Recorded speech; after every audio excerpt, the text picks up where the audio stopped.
L'atelier s'occupe principalement des entretiens, des piliers de salle d'opération, des signalétiques, du matériel qui se trouve aux urgences, aux soins intensifs. En plus des entretiens, nous fabriquons des pièces à la demande.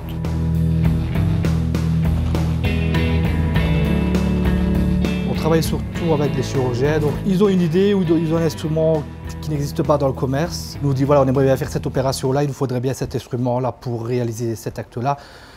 Nous, on essaie de faire un prototype. Si ça va, on le finalise. Si ça ne va pas, on fait quelques petites modifications.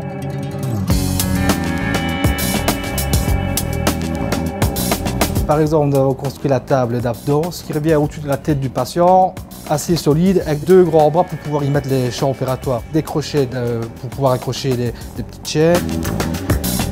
Nous attachons beaucoup d'importance à la finition des pièces. En salle d'op, il ne doit pas y avoir de bavure, ça doit être vraiment tout à fait lisse, ça doit être parfait.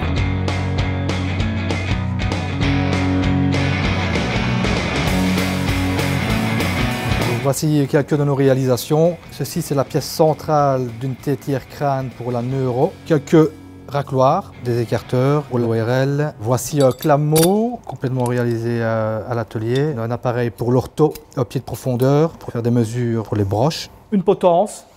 On en a fabriqué, on n'est pas loin des 2000 ici, des chariots de soie entièrement inox. On les fabrique sur mesure selon les nécessités du service.